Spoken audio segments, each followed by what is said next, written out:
first story on Thanksgiving, missing in the forest. It was meant to be a day of gratitude, a day when families gather, share a meal, and count their blessings. For us, the Carters, Thanksgiving had always been a tradition. This year, however, we decided to do something a little different. My sister, Claire, suggested a hike through a popular trail near the small town of Grafton, Vermont, where we'd rented a cabin for the long weekend. The air was crisp, and the early winter chill gave the forest an almost surreal stillness. Golden leaves clung stubbornly to the skeletal branches, and the occasional crunch of our boots was the only sound that accompanied us. Jake, Claire's 16-year-old son, walked a few steps ahead, earbuds in, half listening to his music and half to our banter. "Let's stop by the stream," he called out at one point, pointing to a narrow path that veered off the main trail. "No wandering off, Jake," Claire warned. She always worried, even though Jake was more than capable of taking care of himself. "Relax, Mom. It's right there," he replied, already moving toward the sound of running water. I watched as he disappeared down the trail. I remember thinking how much he'd grown that year, taller, leaner, and brimming with that rebellious confidence teenagers seem to radiate. We waited, expecting him to rejoin us within minutes. But the minutes stretched. "Jake!" Claire called out. Her voice echoed, bouncing off the trees, but there was no response. "Probably just taking his time," I said, trying to reassure her. But a creeping unease began to coil in my stomach. Claire started down the narrow path toward the stream, with me and her husband, Paul, following close behind. When we reached the water, there was no sign of Jake. Only his footprints marked the soft, muddy edge of the stream bank. "Jake!" Claire's voice cracked as she called again. We searched, fanning out along the water and up the surrounding trails. Paul eventually stumbled across Jake's backpack, lying in the brush several feet from the stream. It was torn, one of the straps dangling uselessly, as if something sharp had shredded it. "What the hell?" Paul muttered, turning it over in his hands. It wasn't just the bag. The footprints we'd been following suddenly stopped a few meters into the forest, abruptly, unnaturally. There were no signs of a struggle, no drag marks. It was as if Jake had been plucked straight out of existence. We didn't want to leave the area, but as darkness fell and the cold deepened, we had no choice but to return to the cabin and call the police. The first officer arrived within an hour, and within the next two, a small search party was assembled. But even then, something about the way the local authorities handled it felt off. "This isn't the first time someone's gone missing on this trail," one of the deputies admitted quietly, though his supervisor quickly hushed him. Claire latched onto those words like a lifeline. "What do you mean? Someone else disappeared here?" The officer didn't answer, and his expression tightened. The search went on for 3 days. Claire was a wreck, barely eating, barely sleeping. Volunteers combed through the woods with dogs and drones, but the only thing they ever found was Jake's backpack. By the end of the week, the official word was that Jake had likely gotten lost or injured, and the cold had claimed him. Unofficially, though, the murmurs around town told a different story. "They never find them," an older woman whispered to us at a gas station. "Every few years, it's the same thing, usually around Thanksgiving. A child, a teenager, gone without a trace." Paul didn't want to listen to the rumors, but Claire was desperate for answers. She found an old local news article about a boy named Matthew who disappeared in 1984 on the same trail, also in late November. Then there was a girl named Samantha in 1993, and another boy, David, in 2007. Always the same pattern. Footprints leading into the woods and then nothing. We left Vermont a week later, defeated and hollow. Months passed. Search efforts dwindled, and the calls from the sheriff's department became less frequent until they stopped altogether. Jake's absence became a permanent shadow over our family. Then, this past spring, I saw an online post from a family in Grafton. Their 10-year-old daughter had vanished on the same trail we'd hiked that day. Her parents described how she'd run ahead, just out of sight, and was never seen again. They found one of her sneakers lying in the mud. Nothing else. I wanted to reach out to them, to tell them I understood their pain, but what could I say? That I believed the forest was hiding something? Something that only came out when you weren't paying attention, when you thought you were safe. Claire and Paul moved to Arizona this summer, leaving behind the New England winters and the memories of that terrible day. I stayed in Boston, but I've never stopped thinking about that trail. I don't know what happened to Jake. I don't know what happened to any of them, but sometimes, when I'm alone at night, I dream about that forest. The stillness, the cold, and the way it seemed to swallow the sound of my sister's voice as she screamed Jake's name over and over. And in those dreams, I swear I can hear something else, too. Something moving in the distance, watching, waiting. Second story on Thanksgiving. The silent neighbor. Life in Willow Creek, a quiet suburb just outside Chicago, had always been predictable. Rows of identical houses, perfectly trimmed lawns, and the humdrum rhythm of suburban life gave the neighborhood a sense of safety. It was the kind of place where everyone waved politely but rarely dug too deep into each other's lives. One neighbor in particular stood out for his reclusiveness. Mr. Arnold, the elderly man who lived 2 houses down, was rarely seen outside. His blinds were almost always drawn, and the few times I'd seen him, he was walking to his mailbox, his hunched frame moving slowly. He never spoke much beyond a quick nod. It was Thanksgiving week, and my wife, Rebecca, suggested we do something neighborly. We should bring Mr. Arnold a pie, she said as she pulled a pumpkin tart from the oven. He lives alone. It might cheer him up. I wasn't against the idea, but I hesitated. Something about the man always unsettled me. Maybe it was the eerie stillness of his house, or the way he avoided eye contact during our rare interactions. But Rebecca was insistent, and our daughters, Emily and Sophie, thought it was a sweet idea.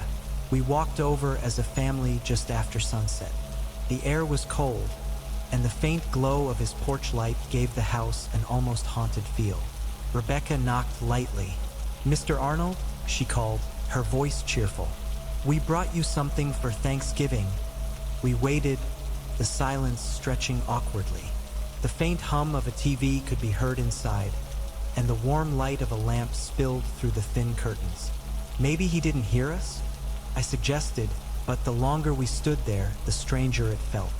Emily, our youngest, tugged on my sleeve. "Someone's there." I saw a shadow move. I glanced at the window, but the curtain was still. Rebecca knocked again, louder this time, but there was still no response. "Let's leave it on the porch," I said, uneasy. "He'll find it." That night, over dinner, Emily mentioned the shadow again. "He was watching us," she said with a certainty that made my skin crawl. "Emily," Rebecca chided gently, "it's probably just the TV reflecting on the curtains." But Emily shook her head. "No, someone was there." Rebecca and I exchanged a glance but didn't press the issue. Kids have wild imaginations, I told myself.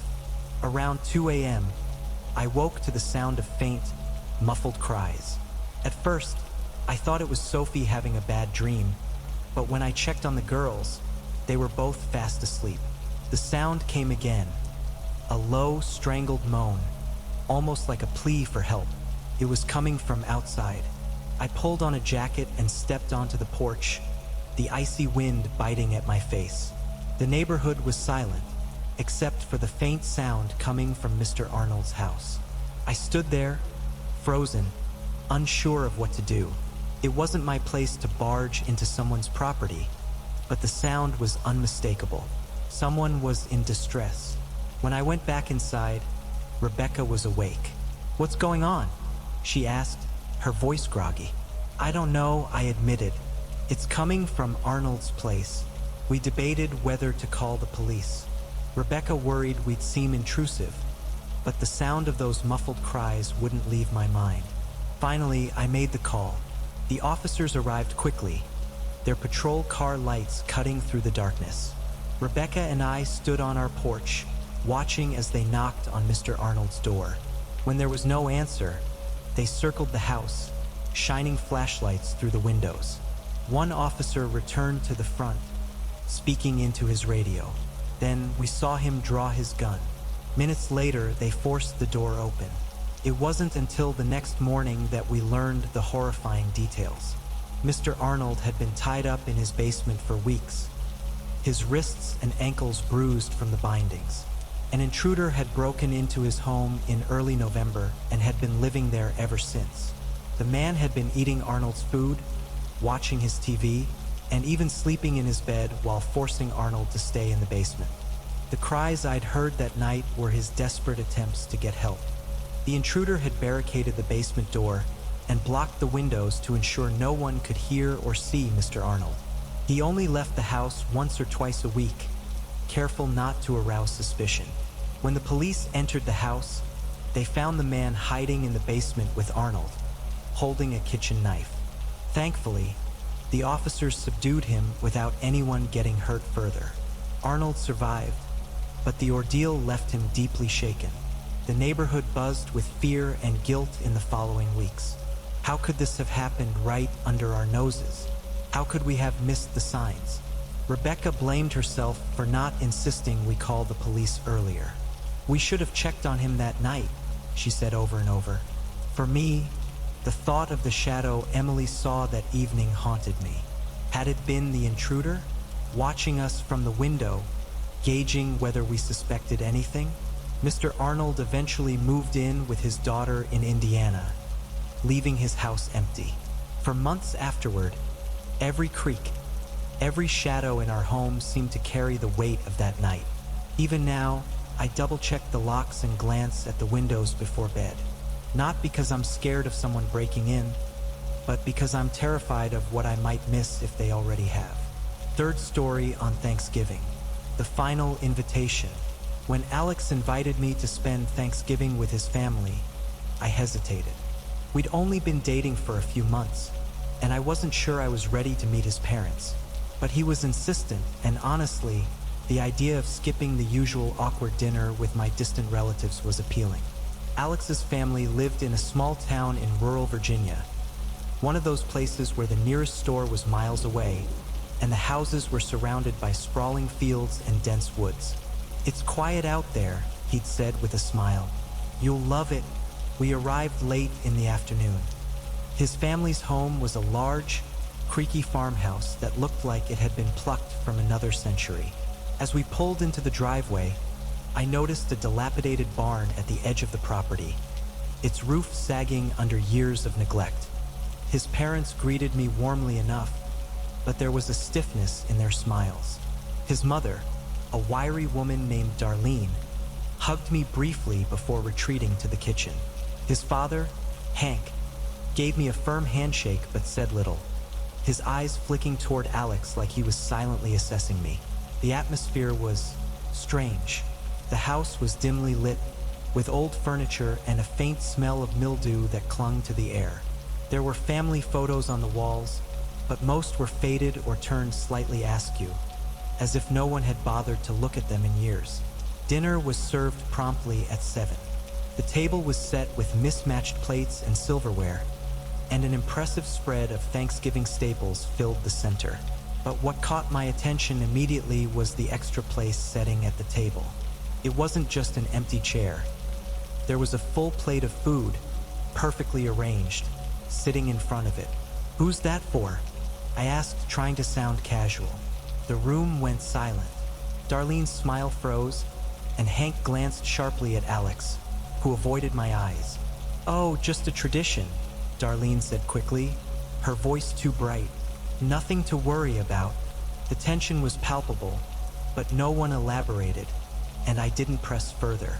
The rest of the meal was uneventful, though I couldn't shake the feeling that everyone was on edge, like they were trying too hard to act normal. That night, I struggled to sleep. The mattress in the guest room was lumpy, and the wind howled against the old windows, rattling the panes. Alex had offered to stay with me, but I told him I'd be fine.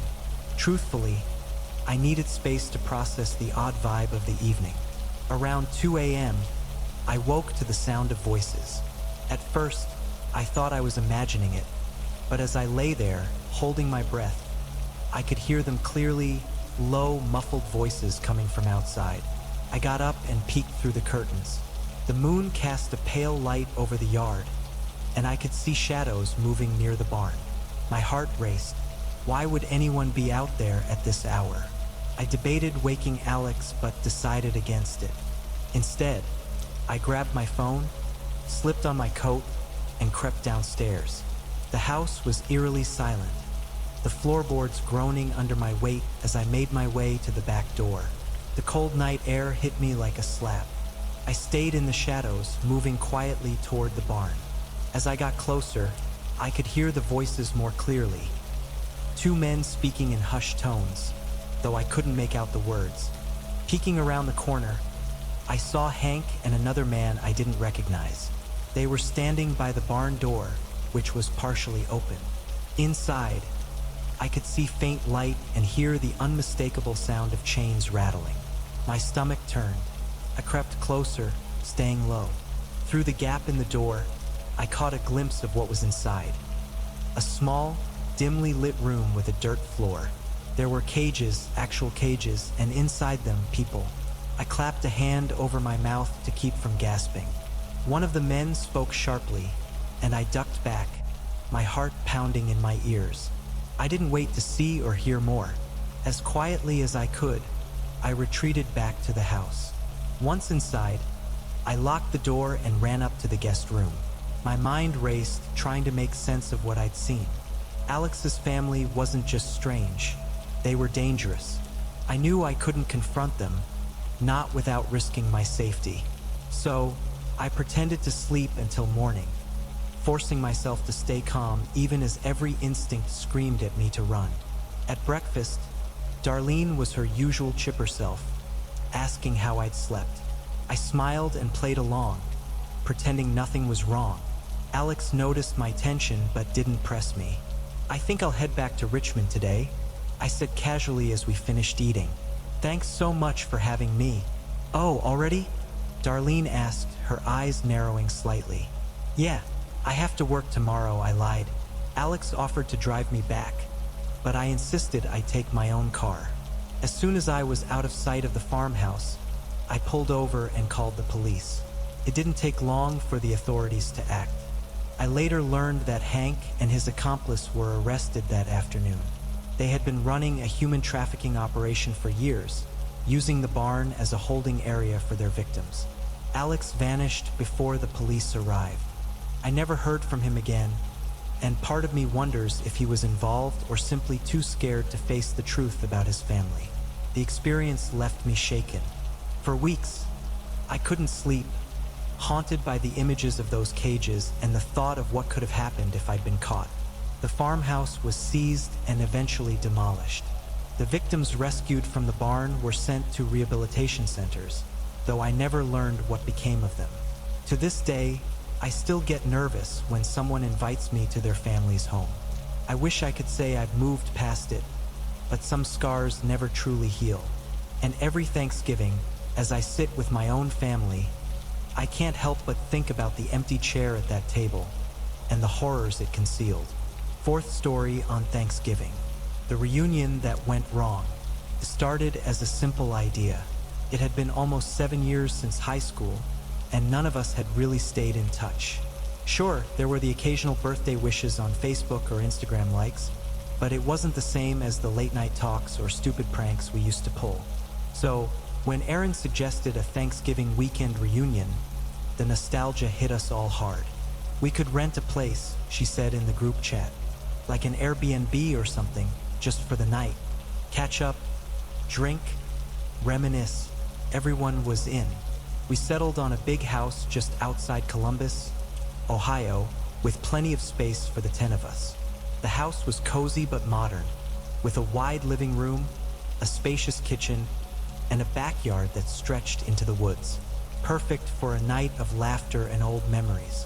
We arrived Saturday afternoon, bringing food, drinks, and the kind of excitement that comes from seeing familiar faces after too long. By 7 p.m., the house was alive with music, laughter, and the clinking of glasses. Felt good, comforting, even. But then he showed up. It was around 9 p.m. when the doorbell rang.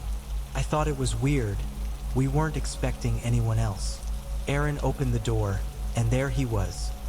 A tall man, mid-30s maybe, with a thick beard and an old brown jacket. He looked ordinary, but his presence immediately felt wrong. "Hey," he said brightly, stepping inside without waiting for an invitation. "Sorry I'm late. Traffic was brutal. We all froze. No one recognized him." Aaron hesitated, then smiled awkwardly. Sorry, who are you?" The man's smile faltered for just a moment. "You're kidding, right? It's me, Ryan." Silence. He looked around the room, his expression shifting to something darker. "Come on, we all went to Madison High. Class of 2014? You don't remember me?" I exchanged glances with Alex and Chelsea, two of my closest friends.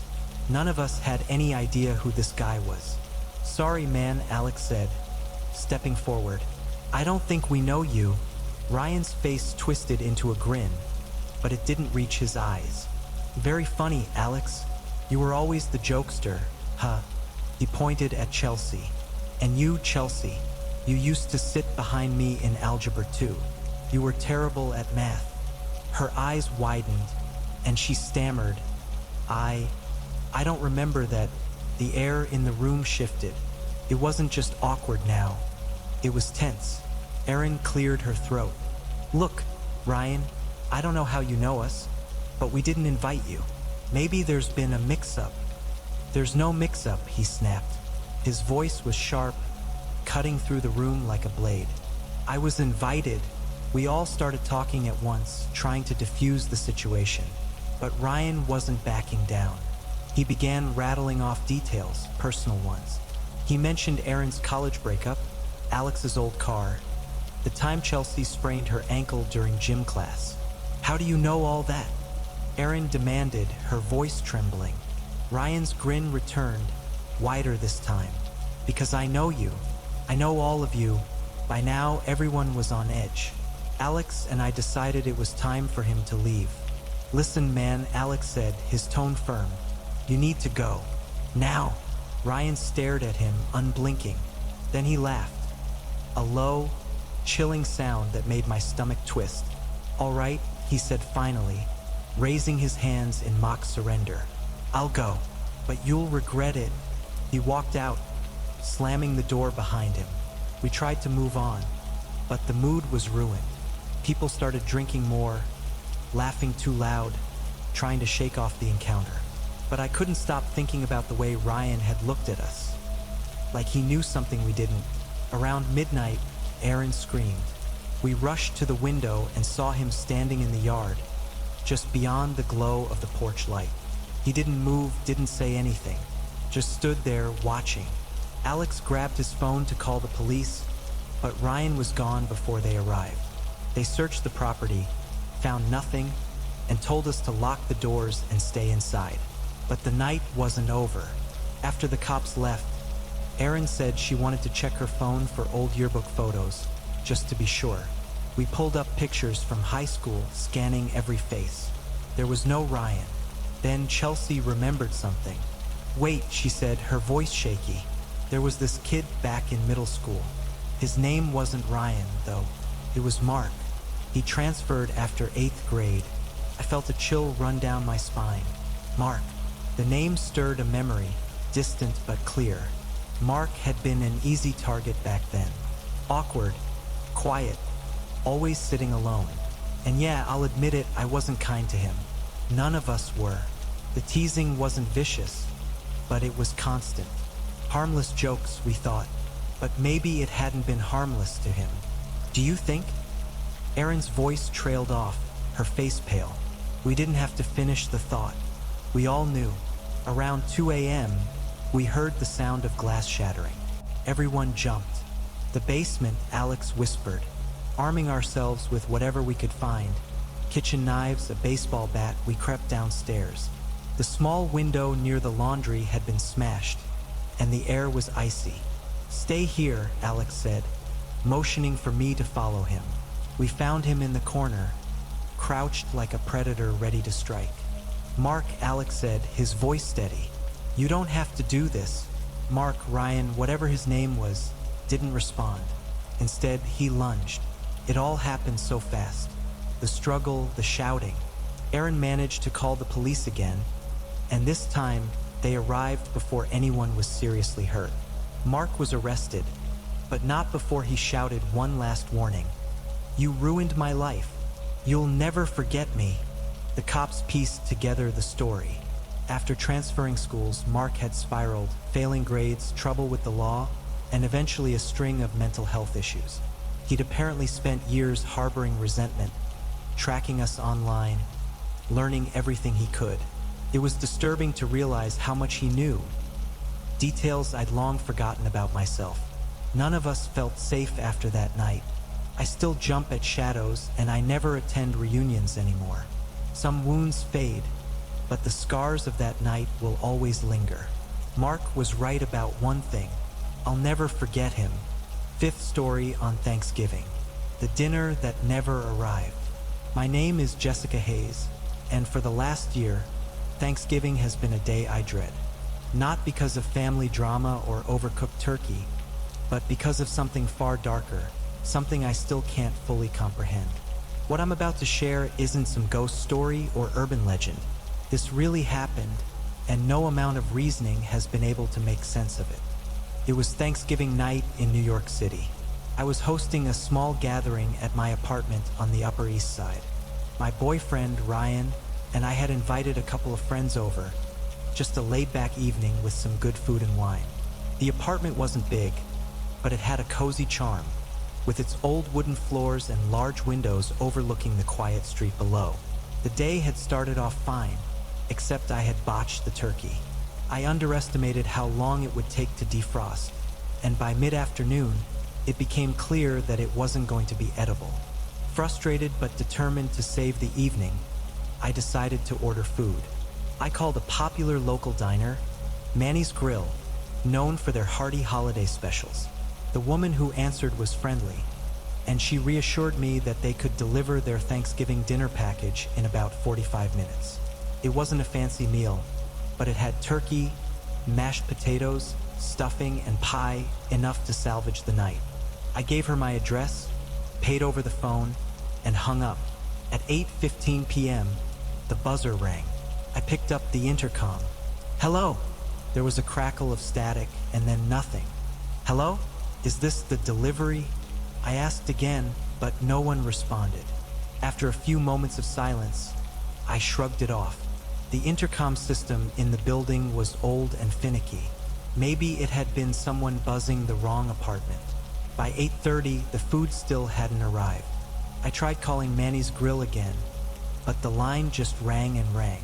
My guests were polite, insisting they weren't starving, but I could tell they were getting antsy. I called the diner 2 more times, and when I finally got through, the woman on the other end sounded confused. "Jessica Hayes, Upper East Side?" She repeated after I gave her my name and address. "The order went out over an hour ago. The driver should have been there by now." I felt a knot of unease tighten in my stomach. "Can you try calling him?" I asked. She hesitated. "I'll see if I can reach him. Hold on." A minute later, she came back on the line. "I'm not getting an answer. His name's Luis, and he's one of our most reliable guys. This is really strange." We hung up after she promised to keep trying, but as the minutes dragged on, my worry deepened. I walked to the window and peered out into the quiet street below. It had started snowing lightly, and the streetlights cast an orange glow on the empty sidewalks. There was no sign of a delivery car or anyone carrying a bag of food. By 9:30, the evening had taken a somber turn. My friends decided to leave early, offering awkward apologies. Ryan tried to cheer me up, joking that we'd have a good story to tell someday, but his attempts fell flat. It wasn't until the next morning that I found out what had happened. I woke up to my phone buzzing incessantly. It was my friend Claire. "Jess, turn on the news," she said breathlessly. "What's going on?" "Just do it. Channel 7, Still groggy, I fumbled for the remote and switched on the TV. The image that greeted me made my stomach churn. A crime scene. Police tape cordoned off a narrow alley, and reporters were swarming the area.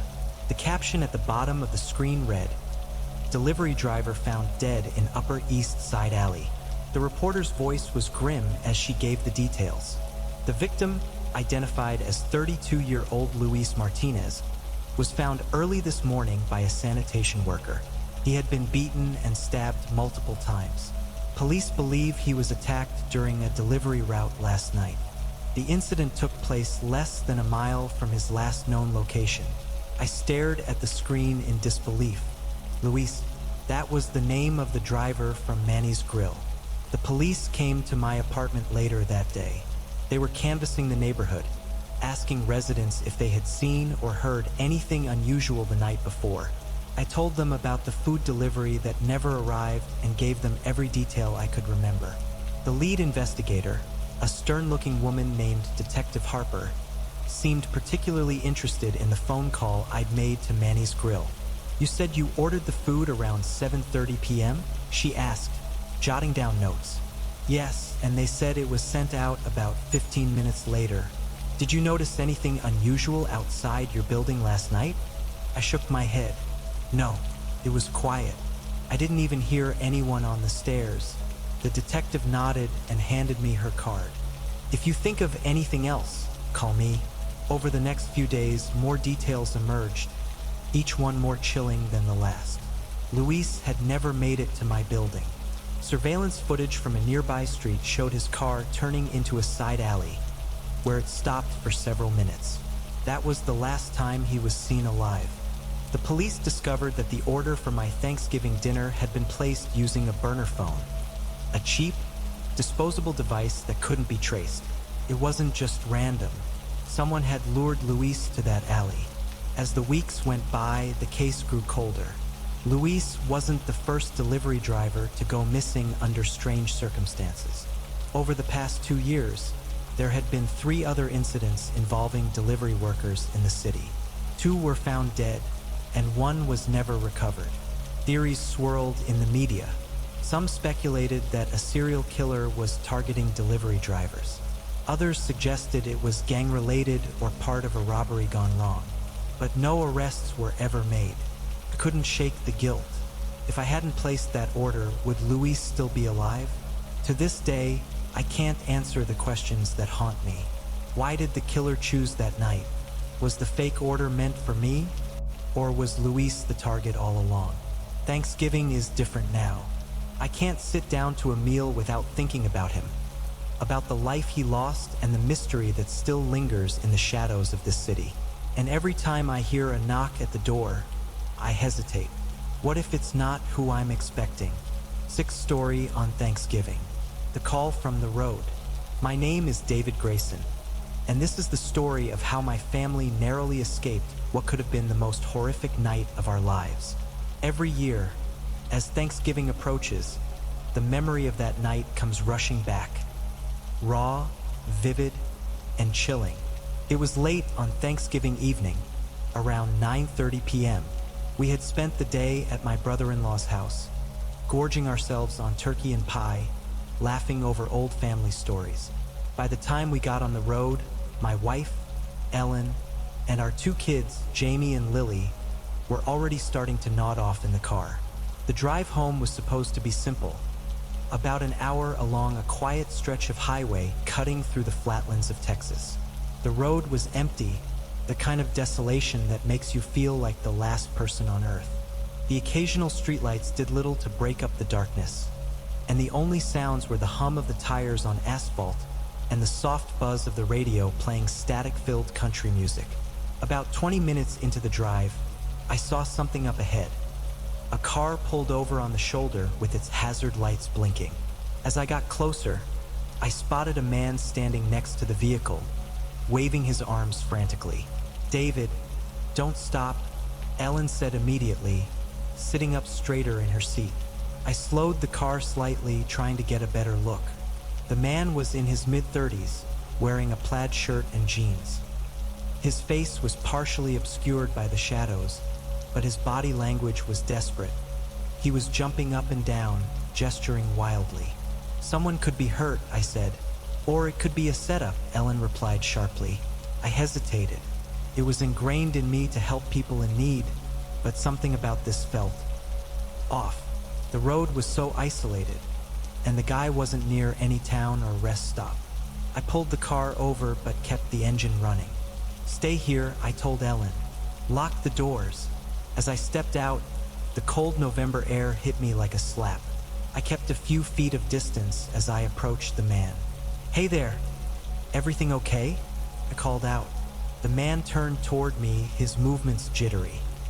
His face was pale, almost waxy under the faint moonlight, and his eyes darted around as if he was expecting someone or something. "Car broke down," he said, his voice shaky. I need a ride. Just a few miles up the road." "What happened to your car?" I asked, glancing at the vehicle. The hood was down, and there didn't seem to be any visible damage. "It just died," he said, shifting nervously. Something was definitely wrong. His story didn't add up, and the way he kept glancing past me toward my car made my skin crawl. "I can call roadside assistance for you," I offered, taking a step back. No, that's okay," he said quickly, his tone almost panicked. "I just need a ride." His sudden insistence sent alarm bells ringing in my head. I turned back toward my car. "Sorry, I can't do that," I said, already walking away. "Wait," he shouted, his voice rising. I didn't turn around. By the time I got back into the driver's seat, Ellen was gripping the door handle, her eyes wide with fear. "Let's go," she whispered. As I shifted the car into drive, I saw the man in the rearview mirror. He was standing in the middle of the road now, watching us leave. We hadn't gone more than a mile when it happened. The first impact felt like an explosion, a loud metallic crunch that jolted us forward in our seats. "What the hell?" I shouted, gripping the wheel as the car swerved slightly. "David, they're behind us," Ellen cried. In the rearview mirror, I saw a set of headlights barreling toward us, much too close. It was an old pickup truck, its grille dented and speckled with rust. It rammed into us again, harder this time, making the kids scream in the back seat. "Hang on," I yelled, slamming my foot on the gas. The engine roared as we sped down the dark highway. My hands were slick with sweat, and my heart felt like it was going to burst out of my chest. The truck stayed right on our tail, swerving erratically, its headlights blinding in the mirror. "What do they want?" Ellen screamed. "I don't know." I tried to stay calm, scanning the road ahead for any sign of help. The truck rammed us again, and this time I heard the sickening sound of metal crunching as our rear bumper gave way. "They're trying to run us off the road." Panic clawed at my throat as I realized how isolated we were. There wasn't another car in sight, and the next town was still miles away. Then, up ahead, I spotted it, a gas station. Its bright fluorescent lights were like a beacon in the darkness. "Hold on," I shouted, swerving hard onto the exit ramp. The truck followed, but I didn't slow down. I raced into the gas station parking lot, honking my horn and flashing my headlights. A few people inside the station turned to look, their faces startled. The truck screeched to a halt at the edge of the lot, its engine growling like a predator. For a moment, I thought they were going to come after us. But then, as more people started coming out of the station, the truck revved its engine and peeled off, disappearing back into the night. We stayed at the gas station for over an hour, too shaken to get back on the road. I called the police and gave them a description of the truck and the man by the car. They took my statement but admitted it wasn't the first time they'd heard of something like this. According to the officer, a gang had been using this tactic to rob unsuspecting drivers along desolate highways. They'd lure people in with fake breakdowns, then ambush them. Sometimes it ended in theft. Sometimes it ended in worse. We were lucky. It's been years since that night, but I still get uneasy driving on empty roads. Every time I see a car pulled over, I feel a pang of guilt for not stopping. But I can't. Not anymore. because now I know what's out there in the dark, and I'll never risk my family's safety again. Seventh story on Thanksgiving. The Buried Past. My name is Lauren Morris. I don't consider myself superstitious, but after what happened last Thanksgiving, I've learned not to ignore the shadows of the past, or the warnings they leave behind. It all started with an idea that seemed innocent enough. My husband, Peter, suggested we spend Thanksgiving at his late grandfather's old farm in rural Tennessee. The property had been in his family for generations, but had sat abandoned for nearly a decade after his grandfather passed. "It'll be good to give the place some attention," Peter said. "Maybe even fix it up a bit." I wasn't thrilled about spending the holiday in a creaky, old farmhouse miles from civilization, but the kids, Ethan and Sarah, were excited about the adventure. So, we packed up the car and drove the 6 hours from Atlanta to the middle of nowhere. The farmhouse stood at the end of a long dirt driveway, surrounded by overgrown fields and gnarled trees. It had clearly seen better days. Peeling paint, sagging shutters, and a front porch that groaned under our weight as we stepped onto it. Inside, the air was stale, carrying a faint hint of mildew. Dust coated every surface, and cobwebs clung to the corners like neglected memories. "Home sweet home," Peter said with forced enthusiasm, clapping his hands together. Ethan and Sarah ran off to explore, their laughter echoing through the empty rooms. I started unpacking while Peter headed outside to check on the old barn. About an hour later, Peter called out to me from the barn. "Lauren, come out here. You've got to see this." I found him standing in the middle of the barn, his flashlight aimed at the dirt floor. A few loose boards had been pulled back to reveal a rusted metal hatch embedded in the ground. "Was this always here?" I asked. Peter shook his head. "I don't think so. If it was, my grandpa never mentioned it." We stood there for a moment, staring at the hatch. It had a heavy padlock on it, but the lock was so corroded that Peter was able to snap it off with a crowbar. When he lifted the hatch, a rush of cold, stale air wafted up, carrying with it the unmistakable smell of damp earth and decay. "Stay here," Peter said, grabbing the flashlight and lowering himself into the opening. I waited anxiously, listening to the sound of his boots echoing off the walls of whatever was below. "It's a small room," he called up. "Looks like a storage cellar or something." I couldn't resist my curiosity and climbed down after him. The room was barely larger than a walk-in closet, with concrete walls and a dirt floor. Shelves lined one side, covered in old, dust-covered jars and tools. In the corner, there was a stack of yellowed newspapers tied with string. Peter picked one up and read the headline aloud. "Authorities continue search for missing children." I felt a chill creep down my spine. "Look at the date," I said. He held the paper closer to the flashlight. "May 1973. We flipped through more of the papers, all reporting similar stories. Robberies, disappearances, even a double homicide, all within a 50-mile radius of the farm. "Why would these be down here?" I asked, but Peter didn't answer. That night, after the kids were asleep, we spread the newspapers across the dining table and examined them more closely. The crimes they described were violent and often gruesome. A few of them mentioned vague connections to a gang that was active in the area during the 1970s, but the articles offered little detail. Then we found something else. An old ledger tucked between the newspapers. It listed names, dates, and dollar amounts. Payments? Peter speculated. Or maybe victims? We were too engrossed to notice when my phone started ringing. When I finally picked it up, the number was unlisted. "Hello," I said hesitantly. First, there was silence. Then a low, gravelly voice came through. "Don't dig up what's meant to stay buried," it said. My blood ran cold. "Who is this?" I demanded, but the line went dead. Peter tried to reassure me, saying it was probably a prank or a wrong number. But as the night wore on, I couldn't shake the feeling that someone was watching us. The next morning, Peter called the local sheriff's office.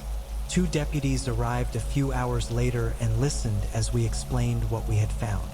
One of the deputies, an older man with a weathered face, seemed particularly uneasy as he examined the ledger and newspapers.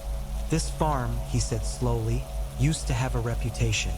People whispered about it, said it was connected to some bad folks back in the day. But nothing was ever proven. Connected how? Peter asked. The deputy hesitated. Rumors about stolen goods being hidden here. Maybe worse.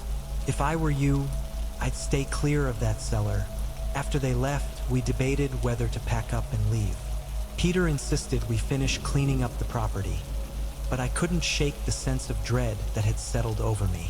That evening, just as the sun was setting, I noticed movement outside the kitchen window. A figure, tall and shadowy, was standing at the edge of the tree line, watching the house. Peter, I whispered, backing away from the window. By the time he came to look, the figure was gone. We didn't sleep much that night. Every creak and groan of the old house set my nerves on edge. Around midnight, we heard the crunch of footsteps outside, followed by a soft tapping on the front door. Peter grabbed a bat from the closet and peered through the peephole, but no one was there. We left the farm the next morning and didn't look back. Peter contacted the police again, and an investigation was opened. They discovered that the farm had indeed been used as a hideout for a gang in the 1970s. The ledger was evidence of illegal activities, ransom payments, stolen goods, but many of the names and details were too old to trace. The police suggested that our visit might have stirred up old fears among those who still had ties to the gang. Whoever had called us and visited the farm that night clearly wanted to intimidate us into staying quiet. We didn't need convincing. We sold the property within weeks and moved on, but the memory of that Thanksgiving still lingers. Sometimes, late at night, I wonder what would have happened if we'd stayed longer or dug a little deeper. Some things I've learned are better left buried. Eighth story on Thanksgiving. The mysterious customer. My name is Mia Clark, and I've worked as a waitress in a small-town Missouri diner for the past 3 years. It's not glamorous, but it pays the bills while I figure out what I want to do with my life. Working holidays like Thanksgiving isn't ideal, but the tips are good, and I've never minded staying busy. Until last Thanksgiving. That night changed everything. The diner, Clyde's Kitchen, sits just off the highway. We're known for our pies and greasy comfort food, and we get a mix of locals and weary travelers passing through. Thanksgiving night was slower than usual. By 8 p.m., most people had already celebrated with their families. The few customers we had were stragglers, a trucker grabbing coffee, a couple sharing dessert. By 9:30, it was almost empty. My coworker, Lisa, was in the back cleaning up, and our cook, Dan, was prepping for the end-of-shift shutdown.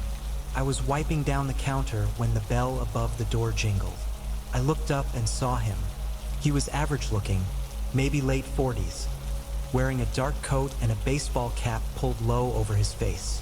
He didn't seem remarkable at first, just another lonely guy stopping in for a late meal. Evening, I said, giving him my usual cheerful smile. Sit wherever you like. He nodded and chose a booth near the back, away from the windows.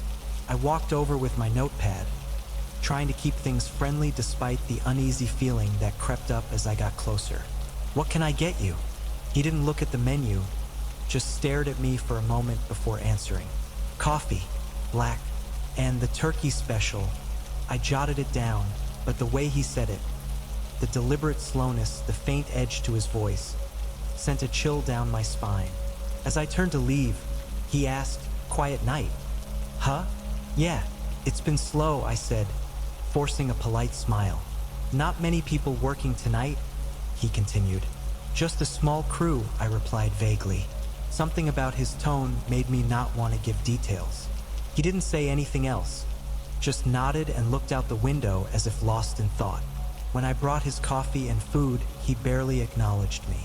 But as I walked away, I felt his eyes following me. After finishing his meal, he called me over. "Food was good," he said. Then, almost casually, "What time do you close?" Midnight, I said, glancing at the clock. It was 10:15.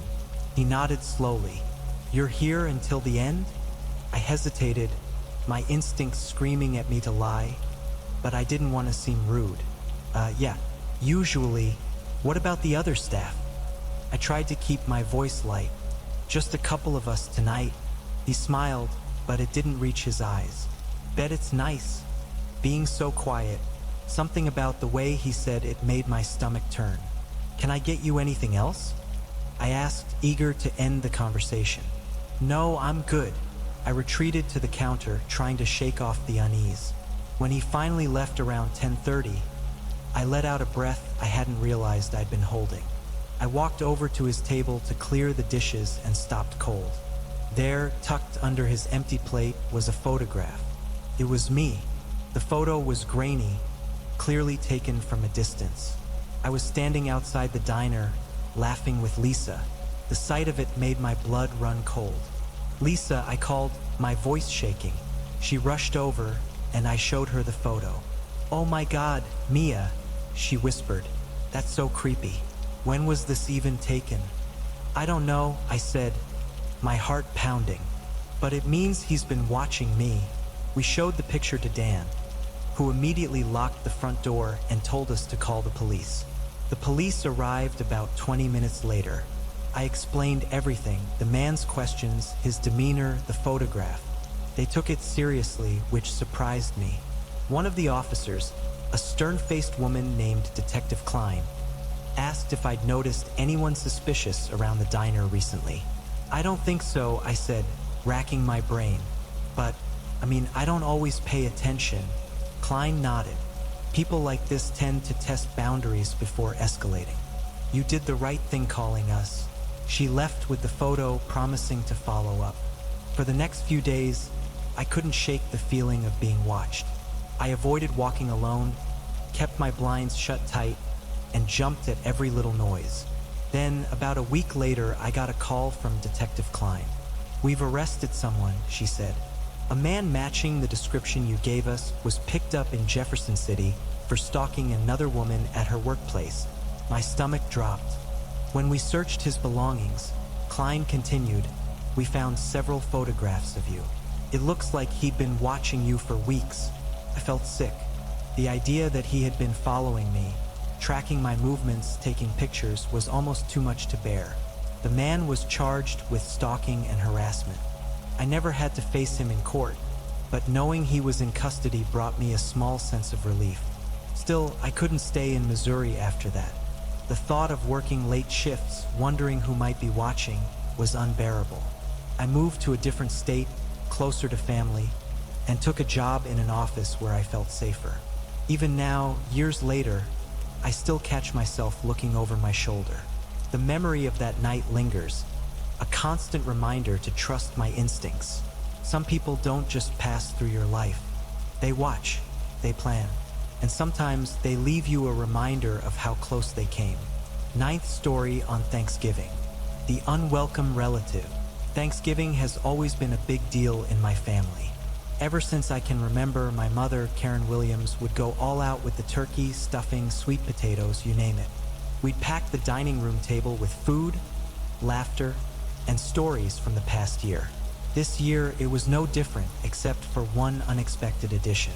We live in a quiet town in Kansas, the kind of place where everyone knows everyone.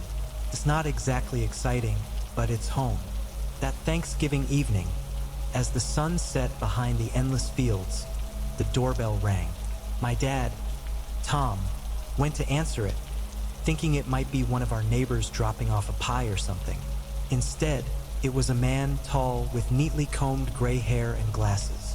He looked to be in his late 40s or early 50s, dressed casually in a plaid shirt and jeans. "Tom," he exclaimed, his voice warm and familiar. "It's been years." Dad looked puzzled for a moment before the man continued. "Don't tell me you've forgotten your cousin Roger." "Roger," Dad echoed, tilting his head. "From Topeka, Aunt Martha's boy." Dad hesitated. I could see him running through his mental family tree trying to place this man. But then the man smiled, a wide, friendly grin, and clapped Dad on the shoulder. I guess it has been a long time. That seemed to do the trick. Dad's face lit up in recognition, or at least the appearance of it. He welcomed Roger inside, and within minutes, Roger was sitting at our table, helping himself to mashed potatoes and cranberry sauce like he belonged there. First, Roger was charming.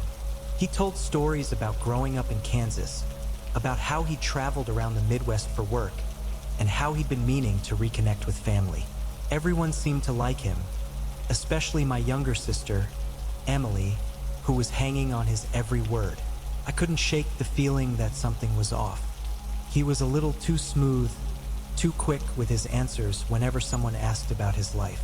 But what could I say? It was Thanksgiving. Maybe I was just being paranoid. Later that night, after the meal was over and we'd settled into the living room, things started to feel strange.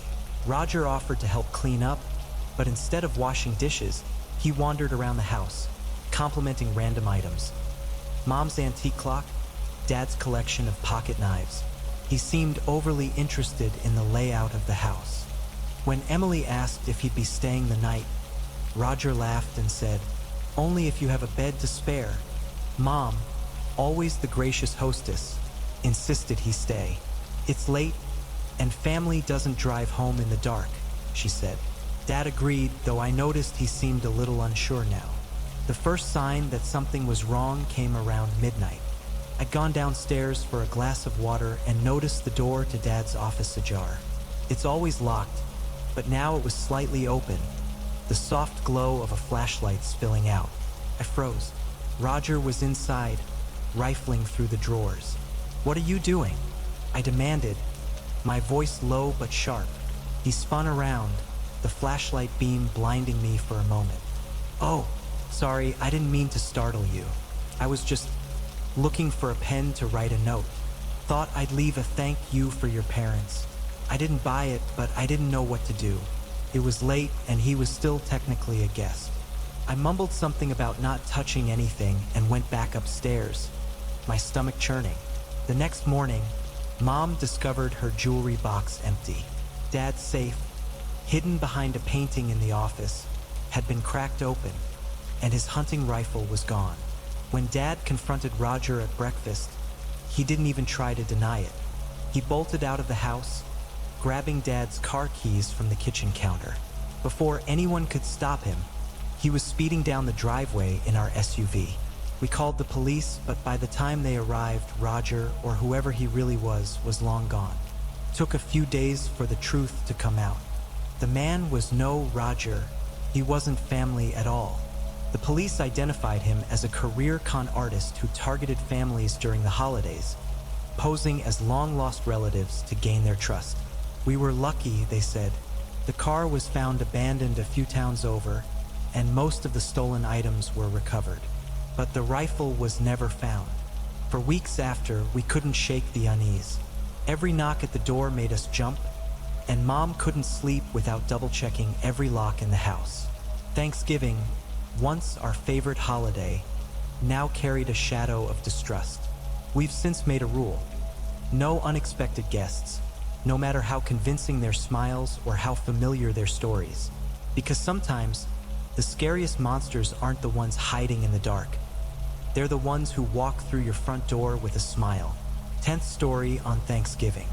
The stranger in the lodge, my husband, Matt, and I had been looking forward to Thanksgiving in Maine for months. The idea was simple. A quiet, romantic getaway in a remote cabin, far from the stress of work and the city. We'd booked it through one of those vacation rental websites. The pictures showed a cozy, rustic lodge nestled in the woods, surrounded by towering pines and a serene lake. It looked perfect. We arrived late in the afternoon on Thanksgiving Eve. The drive had been long, and the GPS struggled with the back roads, but we eventually found it. As soon as we pulled up, though, my heart sank. The cabin looked much older and more run down than the photos online.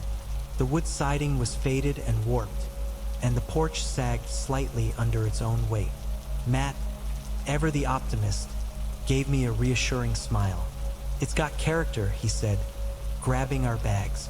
The inside wasn't much better. The furniture was dated, the floors creaked with every step, and there was a faint, musty smell, like the place hadn't been aired out in months. Still, it was clean enough, and the view from the back porch, endless trees stretching into the horizon, was breathtaking. We decided to make the best of it. That night, after a simple dinner, we settled in the living room with a bottle of wine. The fireplace crackled, and for a moment it felt like we'd made the right choice. Around 11 p.m., we headed to bed. The bedroom was small but cozy, with a heavy wooden door and a large window overlooking the woods. I don't know what time it was when I woke up, but something felt off. At first, I thought it was just the unfamiliar surroundings. Then I heard it. Faint, deliberate creaks coming from the ceiling, like someone was walking around upstairs. "Matt," I whispered, shaking his shoulder. He groaned and rolled over. "What is it?" he mumbled. "Listen." The creaks continued, steady and rhythmic. We both stared at the ceiling. The listing had clearly said the cabin was a single-story rental. There wasn't supposed to be an upstairs. Matt got out of bed and grabbed the flashlight from his bag. "It's probably just an animal," he said, though he didn't sound convinced. He opened the bedroom door cautiously, and we both stepped into the dark hallway. The sound stopped. We searched the entire cabin. The living room, the kitchen, the bathroom, everything was just as we'd left it. But then we found a door at the end of the hallway, one we hadn't noticed before. It was locked. The next morning, I called the property owner. His name was Jim, and he sounded friendly enough, though a little distracted. "Hey, quick question," I said. "Is there an attic or something in the cabin? We heard noises last night, like someone walking around upstairs." Jim was silent for a moment before answering. "No," he said slowly. "There's no second floor, and no attic either. Just the crawl space under the roof, but it's not accessible from inside." I glanced at Matt, who had been listening on speakerphone. He raised an eyebrow. "Are you sure?" Pressed. "Positive," Jim replied. "No one else should be on the property either. It's completely private." That night, I couldn't shake the feeling that we weren't alone. Matt tried to reassure me, but I could tell he was uneasy too. We double-checked all the locks before bed and even wedged a chair under the doorknob. Around midnight, the noises started again, this time louder, heavier. It wasn't the random scurrying of an animal. It was footsteps, deliberate and slow, moving above us. "Okay, that's it," Matt said, grabbing the flashlight again. "We're finding out what's going on." I followed him, my heart pounding. When we reached the locked door at the end of the hallway, Matt tried the handle again. Still locked. He banged on it. "Is someone in there?" he shouted. No response. But then, as we stood there, we heard it. A faint rustling sound, like fabric shifting. I felt a chill crawl up my spine.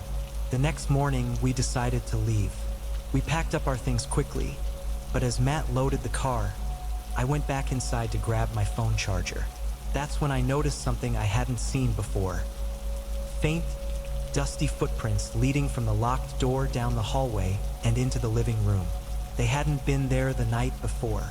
"Matt!" I yelled, running outside. "We're leaving. Now!" A few days later, back home, I got a call from Jim. He sounded shaken.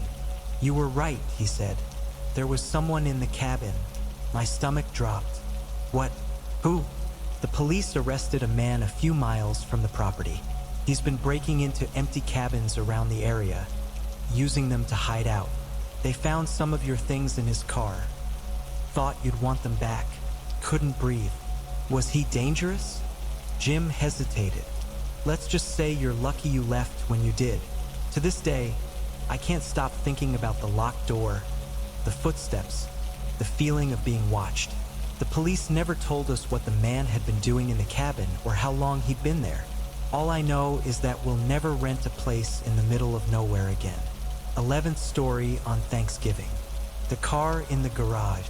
Thanksgiving at the Jensen's house is always a big affair. Every year, my parents host the entire extended family in our home in a quiet suburb of Northern California. It's chaotic. Kids running through the house, relatives arguing over who makes the best stuffing. But it's tradition. This year was no different. By the time dinner was served, the house was packed. My brother Ryan, 3 years older than me, had just come back from college for the break. He was the responsible one, the guy everyone looked up to, so when he offered to help out, my parents gladly put him to work. The night was winding down around 10 p.m. Most of the guests were lounging in the living room or out on the back patio, sipping wine and catching up. Ryan volunteered to grab another case of beer from the garage fridge, a job that had somehow fallen to him every Thanksgiving since he turned 21. A few minutes later, he came back into the kitchen, pale and wide-eyed. "There's a car in the garage," he said. "What?" Mom looked up from the sink, confused. "A car. I don't recognize it. It's just parked in there," Ryan said, his voice low but urgent. Dad frowned. "That's not possible. Maybe it's one of the guests' cars. Someone probably pulled in without telling us." Ryan shook his head. "No, Dad, it's not one of ours. I'm telling you, it's weird." Reluctantly, Dad followed Ryan to the garage, muttering about how someone should have let him know if they needed to use the space. I stayed behind, lingering near the kitchen, half listening to the muffled chatter of our relatives in the next room. When they came back a few minutes later, Dad looked as shaken as Ryan. "There's no car in there," he said. Ryan stared at him, incredulous. "What do you mean?" "It was there, parked right next to the freezer. I saw it." "I'm telling you, there's nothing there now," Dad insisted. "I don't know what you saw, but it's gone." The rest of the night was tense. Ryan couldn't let it go, pacing around the house, muttering to himself. I could tell Dad was trying to brush it off, but he kept glancing toward the garage door. After everyone left and the house was quiet again, Ryan and I went out to the garage together. I think he wanted someone else to see what he'd seen, or at least to confirm that it wasn't all in his head. The garage looked normal. A couple of bikes, some old tools, the extra fridge. No sign of any unfamiliar car. But something felt wrong. The air was colder than it should have been, and there was a faint smell, like motor oil mixed with something metallic. "Do you smell that?" Ryan asked. I nodded, my skin prickling. We searched every inch of the garage but didn't find anything out of place. Still, I couldn't shake the feeling that we weren't alone. The next morning, as we cleaned up from the night before, Ryan called me over to the back door. He was holding something, a dusty old wrench and a torn, dirty backpack. "These weren't here last night," he said. The items were tucked just outside the door, near the edge of the patio. I felt a chill run down my spine. Inside the backpack, we found a few crumpled energy bar wrappers, a flashlight, and a small knife. It wasn't much, but it was enough to make us realize someone had been there. Dad called the police later that day. They dusted the garage and the backpack for fingerprints, but we didn't hear back for a few days. When the call finally came, the news was even worse than we'd imagined. The prints belonged to a man named Daryl Mitchell, a fugitive wanted for several counts of burglary and assault. According to the detective, Mitchell had been breaking into homes in the area and sometimes hid out in vehicles or garages until it was safe to leave. The thought hit me like a brick. He must have been in the car when Ryan walked in.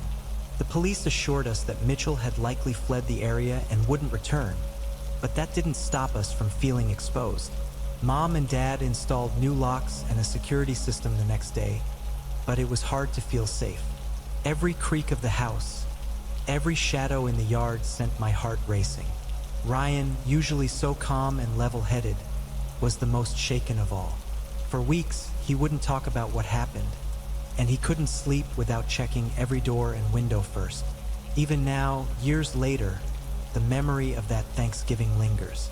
It wasn't just the invasion of our home that scared me. It was the thought of how close we'd come to danger without even realizing it. While we were laughing, eating, and enjoying the holiday, someone had been out there, watching us, hiding in plain sight, and we never even saw him leave. 12th story on Thanksgiving.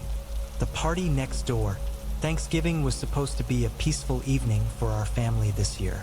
Mom had gone all out with the meal, as she always did, and the scent of roasted turkey, cinnamon, and sage filled our cozy house in a quiet suburb of Indiana. We were just sitting down at the table, Dad at the head, my younger sister Emma, and I on either side when we first heard it. Music.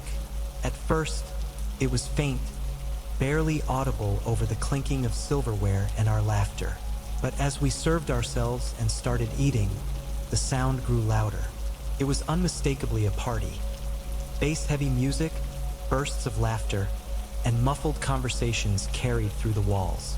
We all exchanged confused looks. "Isn't the house next door supposed to be empty?" Emma asked, her fork frozen halfway to her mouth. She wasn't wrong. The house next door had been vacant for months.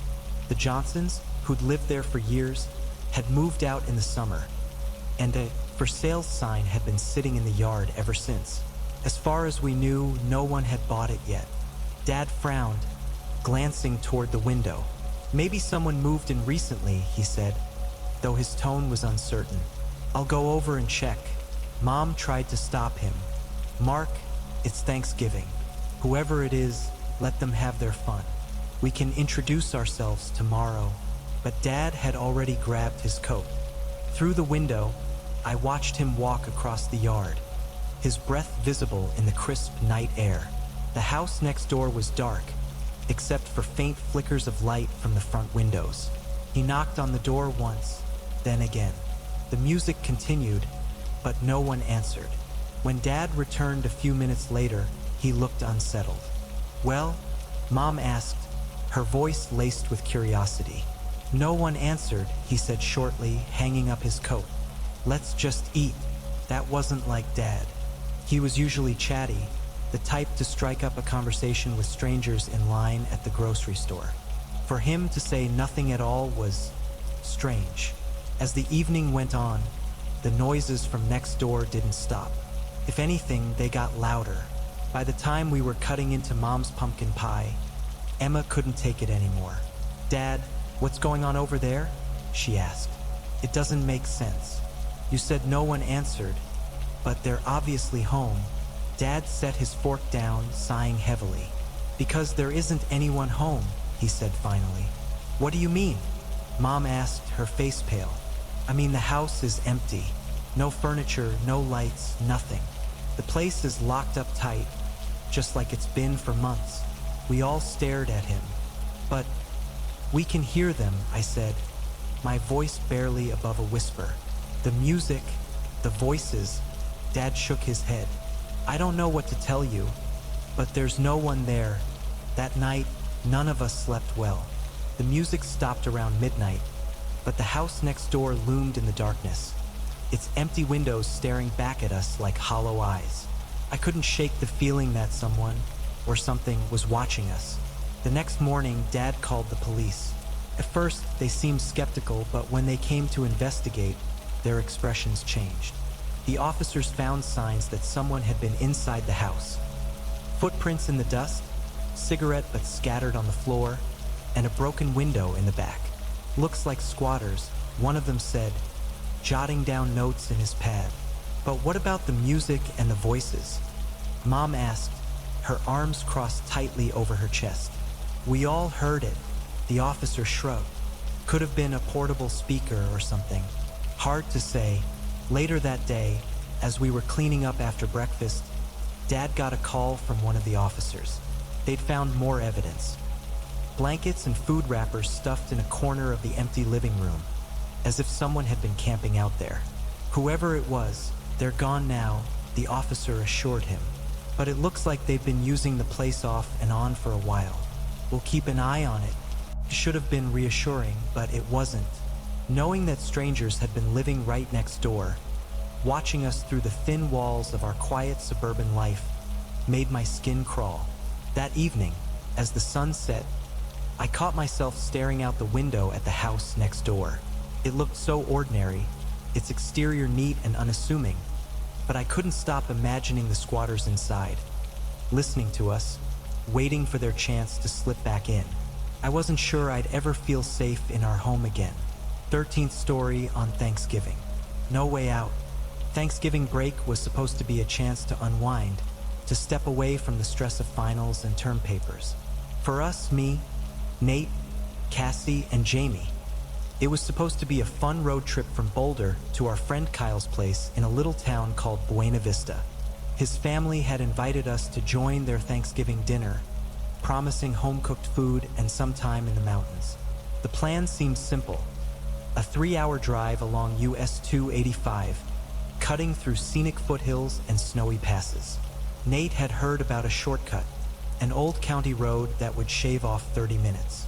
None of us objected. After all, the thought of sitting down to turkey and stuffing that much sooner sounded too good to pass up. As dusk settled in, Nate made the turn onto the shortcut, a narrow, barely paved road flanked by tall pines. I remember the way the headlights caught on the frost-covered branches, making them glint like glass. The road was empty, eerily so. At first, the quiet felt peaceful.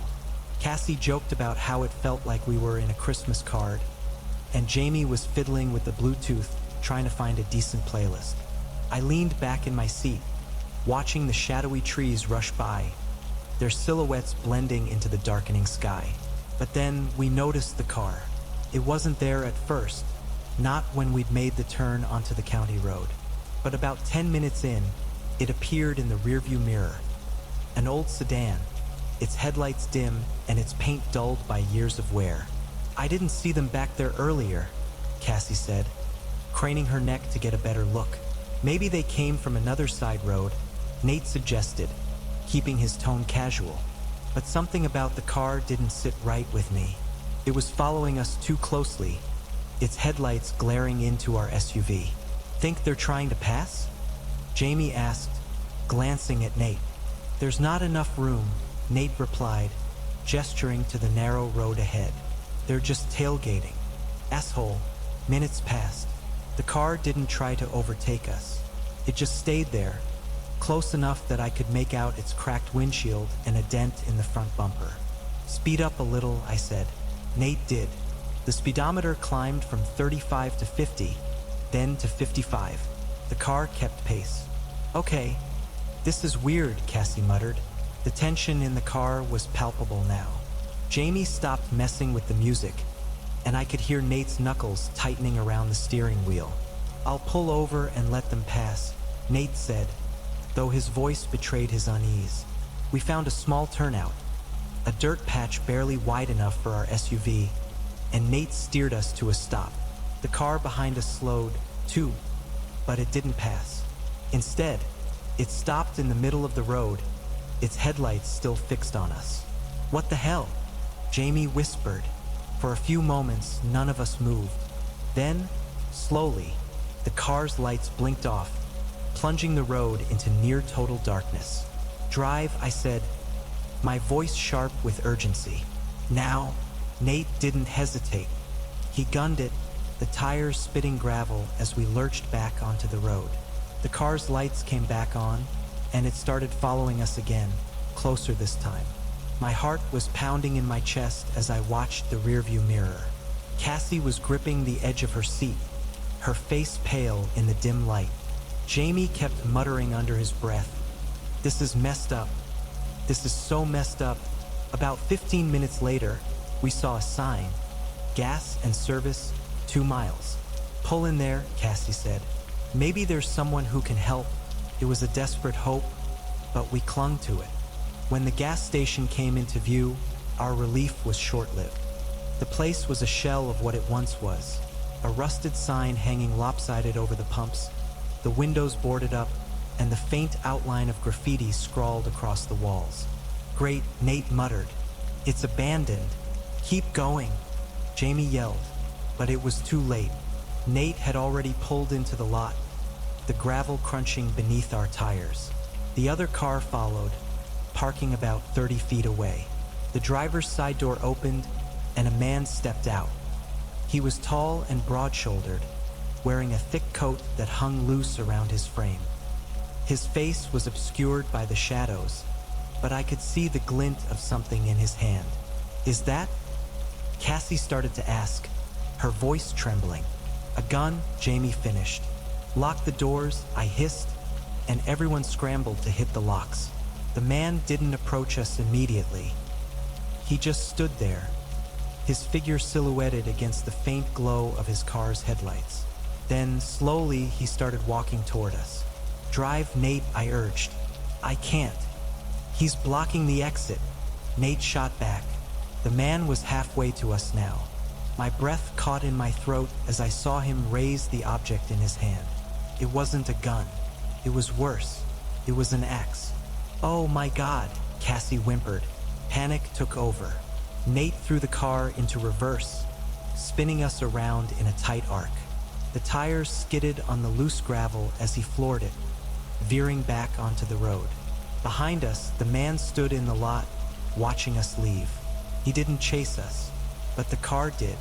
For another 10 minutes, it stayed behind us, its headlights glaring, its engine roaring as it matched our speed. Finally, mercifully, we saw the glow of a highway ahead, an artery of civilization cutting through the wilderness. As soon as we hit the on-ramp, the car slowed, then turned off into the darkness. We didn't stop until we reached Kyle's house. Breathless and shaken, we told his parents what had happened. His dad frowned as we described the road, the man, and the car. That area's bad news, he said. A few robberies out there in the past year. You're lucky you got away. Lucky. That word stuck with me, because as grateful as I was to have escaped, I couldn't shake the feeling that we'd been hunted, and somewhere, out on that desolate road, the hunter was still waiting.